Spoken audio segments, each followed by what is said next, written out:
Hey, what it do, my fellow Jedi smugglers, Mandalorians, and yeah, what's up, y'all? Appreciate y'all tuning into today's video. Today I'm gonna be taking a look at Lando Calrissian in his Skiff guard disguise from Return of the Jedi and Jabba's Palace. This is the archived version of it with the updated photo reel. If you're not familiar with the Black Series, or even if you are, you know that the archive line is basically just a way to kind of get older figures out there, or figures that were hard to come across or went up on the aftermarket, or just more rare older figures. But this being an older figure, you did, as you see on the back of this archive box, it did come out in 2018, and I believe it had photo reel at that time. Yeah, because the photo reel came out Black Series like 2016, 2017. So I believe the original release for this figure actually did originally have photo reel, but they did just archive it because it was in this old red and black box. So some people like those boxes, some people don't. Some people like the archive boxes, some people don't. I actually enjoy the archive boxing. It's not anything fancy, I understand, or real flashy like the Galaxy packaging, but I do like the big open blister where you can see the sides of the figure and the accessories and stuff like that. But overall, really cool figure, great likeness to Billy D. Williams. And let me go ahead and crack it out of the box, and we'll take a look at it. So here's a look at Lando out the box, and this is a really incredible looking figure. He does come with two accessories, obviously, this like Gamorrean style axe or whatever, and his Skiff helmet. And this is an older figure. There are pins in the knees, but they're double jointed pins, so you can get some really way below. You pretty much can touch his calf to his hamstring. And I'll give y'all a brief little look at articulation as well. But the one thing I don't like that I'll also show y'all is how these shoulder pads are sculpted. The shoulder pads are sculpted to this like bandolier chest thing he's wearing. And it's also glued down here to the like bottom of his shoulder. I don't really like it. Kind of makes you feel like it's gonna warp or maybe even like start to like rip over time. But overall, it's pretty decently articulated. Nothing crazy. The arms are pinless. You can get about 90 degrees, a little less. It's got a horizontal hinge on the right hand, vertical hinge on the left. Very typical one trigger finger on the right hand as well. But the lightness looks really good. The hair of his texture looks really good. And it looks like Billy D. Williams. Mine does have a little slight paint defect right here. There's a little dot of black on his forehead. But the sculpting looks really good. Looks very accurate to his Skiff disguise in Return of the Jedi. The helmet looks really good. I'll give y'all a close look at that. And there's actually also, it looks like there's some dry brushing on this axe as well, and really cool looking weapon. And just overall, a pretty decent looking figure. I think this will definitely bring some shelf presence to my kind of, where I have Jabba at and Bausch Leia and stuff like that.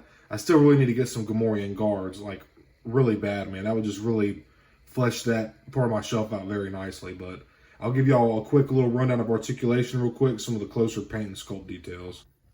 So getting a close look at his axe here, and don't mind my nails. I promise you, they are not dirty. They just look yellow in this lighting. I don't know why, but got looks like some slight dry brushing on the blade here. I can't 100%. Yeah, it looks like some slight dry brushing on there with some silver on this gray plastic. Looks really nice. Looks very nice, actually. Here's the other end where the handle is. Got some good sculpting details down the middle.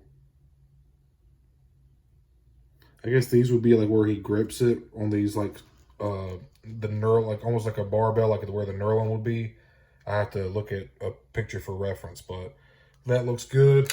Looking at the helmet here, let me get this a little bit more focused here for you guys and gals.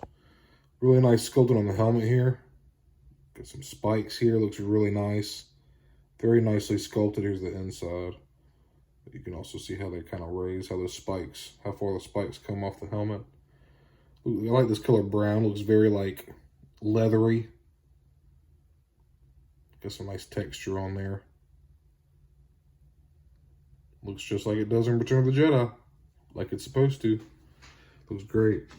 Then getting a closer look at Billy D here. Let me turn my light down. There we go. Very nice. Very nice photo reel here. Not quite, I don't like it quite as much as General Lando, but this is still very nice. The eyes look good. The mustache is nice. I got a little black speck of paint here.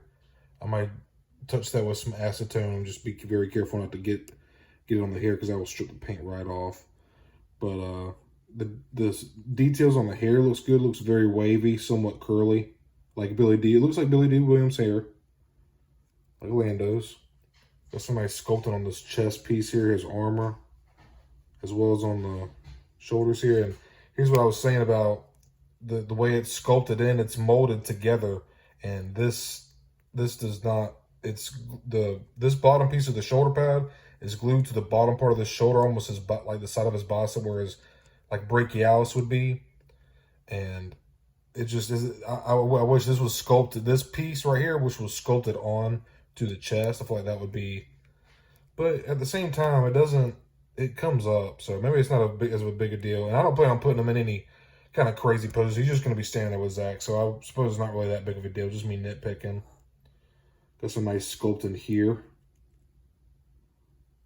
This is really nice detail on this figure. It looks very leathery right here. Nice textures. Good line work. Getting down to the pants here. Good creases and folds. Got some silver on the buckle there. That's nice. See, little touches of paint right there. Like, that doesn't seem like a lot, but man, that just really, like, it just does so much for the figure. It really does. Silver on both sides. Here's those pins, as you can see. Very nice textures on this costume, on this sculpt. It's got kind of like a maroon. No, that's more of a black. It almost shows like blue on camera, but it kind of looks black in the camera. It looked blue to me for a second, but that's definitely like a black undergarment, undersuit. But give y'all a little quick rundown of articulation here. And like I said, pinned knees, double pinned knees. You can touch his calf to his hamstring, so you can get really good articulation out of his legs. There is not swivel at the knee. But there is thigh swivel. Got some thigh swivel here. Mine's a little stiff, but that'll work out over time. Feet can go down quite a bit. They can also go up a pretty good fair amount. And there's rockers on here as well.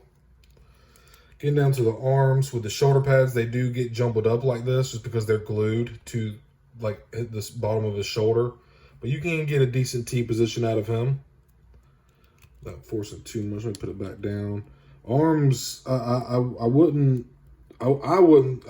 don't think you could spin 360 degrees because of the way it's glued down here. And you can kind of see how that top shoulder piece is kind of like wanting to pull right there. See that pull?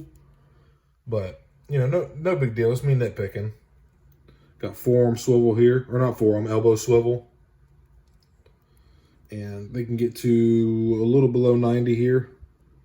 Got a vertical hinge, trigger finger on the right hand, and a horizontal hinge on the left hand. Regular C-clasp C-clasp grip. But get some pretty good splits out of him. Not too bad. He can kick out in front of him, no problem, and he's got a little bit of kickback as well. No real ab crunch on this figure or side crunch. He does have some slight head tilt. He can look down a little bit. He can look up a fair amount. So not a bad articulated figure. It's definitely older. And I don't know, I should have known this didn't have swivel because of this double jointed pins. I should have known that, but for a second looking in the camera, it looked like it. I like this brown color on the boots here. Looks very nice. So, really cool figure. Good representation for Lando in his Skiff costume. Looks very accurate to my mind's memory.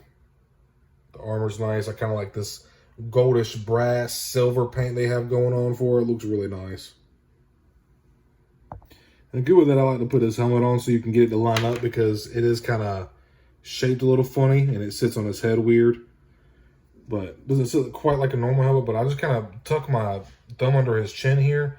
You want to kind of like put it on around the front of his face on his chin first, and then kind of like just pull it back like that. And now you get a good effect. It can be a little awkward getting it to line up right, but just a little tiny little tip. Kicking it off here with the side-by-side comparisons. On the left, I have the Return of the Jedi Luke Skywalker, and on the right, this is the Kenobi version of Vader. Standing now on the left, I have Grand Moff Tarkin, the archive release version, and on the right, I have the Return of the Jedi Stormtrooper on the 2020 Stormtrooper, I should say. Here on the left is the Galaxy packaging Bib Fortuna, and on the right is the archived version of Princess Leia in her Bouch disguise with the shortened legs compared to the original release. Here on the right is the upscaled, correctly scaled R2-D2 and the Galaxy packaging from the Mandalorian subline, and on the left is the archive version of C-3PO. I freaking love both of these figures. Last two figures for the side-by-side comparisons. Here on the left, I have the archive version of the Tusken Raider, and here on the right is the Galaxy packaging version of General Lando. Okay, I lied. Last side-by-side. A Skiff Guard Lando next to Jabba. Absolutely awesome, dude. So if you don't have Skiff Guard Lando in your collection yet, he goes for pretty cheap. You can find him for $9 to $15. I've seen him as low as, like about pretty much around $10. And that's a really good price for this figure, in my opinion, even with it being on an older body, older sculpt. But definitely worth it. If you're an OT fan and a purist, if you will, you gotta have Lando and Skiff Guard disguise in your collection, especially if you got Jabba on your shelf, dude. Like, it's just, you have to have them. But looks really good. Looks just like he did in Return of the Jedi. Once again, great likeness to Billy D. Williams. That's one that Hasbro really nails with the photo reels. Does really good justice to the actor and to the character himself. And, that's pretty much all I can say. Older sculpt, decent sculpt. Nothing to rave or praise, give crazy praise. But definitely a good figure, worth having in your Star Wars collection. And for $10, it was a no-brainer for me. Two accessories, got your Skiff Guard helmet and the axe. I guess this is like a Gamorrean Guard axe, or a Skiff Guard axe, I should say. But really good sculpting, cool accessories, great photo reel. Definitely recommend this figure, man, if you don't have them yet. But thank you for tuning into this video. Appreciate y'all watching. Hope you're having a good day or night whenever you are watching this. Leave me a like and subscribe. I'd really appreciate it. I do a lot of Black Series and other figures, mostly Star Wars content. And may the Force be with you.